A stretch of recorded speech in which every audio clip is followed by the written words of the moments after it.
পাক পাঞ্জাতন হচ্ছে পাঁচজন: মুহাম্মাদুর রাসূলুল্লাহ, মৌলা আলী ওয়ালিউল্লাহ, মা ফাতিমাতুজ জাহরা, ইমাম হাসান, ইমাম হুসাইন। এই পাঁচজনের পাঁচটা নাম মোবারক রয়েছে। আমি বলতেছিলাম বিসমিল্লাহর ভিতরে 19টা ওয়াক্কর আছে। পাক পাঞ্জাতন পাঁচজন নামের ভিতরে আপনি ওয়াক্করগুলা হিসাব করেন। মুহাম্মদ শব্দ লিখতে 4টা ওয়াক্কর লাগে, আলী শব্দ লিখতে 3টা ওয়াক্কর লাগে, 4 এবং 3 7 হয়ে গেল।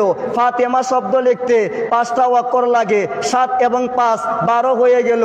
হাসান শব্দ লিখতে 3টা ওয়াক্কর লাগে, 12 এবং 3 15 হয়ে গেল।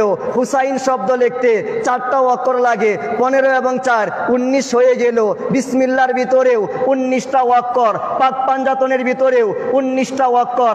আই মেরে আল্লাহ, তোমার কাছে জিজ্ঞেস করি, তুমি কোরআনুল কারীম শুরু করছো বিসমিল্লাহর মাধ্যমে। এই বিসমিল্লাহর ভিতরে 19টা ওয়াক্কর রয়েছে।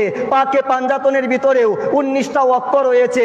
এর হাকিকত কি আমার আল্লাহ বুঝাইতে চায়। জ্ঞানীর জন্য ইশারাই যথেষ্ট। পাক পাঞ্জাতনে 19টা ওয়াক্কর, বিসমিল্লাহর ভিতরেও 19টা ওয়াক্কর। যেই কোরআন নিয়ে মুসলমান গর্ব করে, যেই কোরআন বুকে ধারণ করে পৃথিবী চালাইতে চায়, সেই কোরআন শুরু করছি 19টা ওয়াক্করের মাধ্যমে। পাক পাঞ্জাতনের ভিতরেও 19টা ওয়াক্কর রয়েছে। অর্থাৎ আমি আল্লাহ পাক পাঞ্জাতনের মোহব্বত দিয়া, হাকিকত দিয়া কোরআন শরীফ শুরু করছি। জবান খুলে বলেন।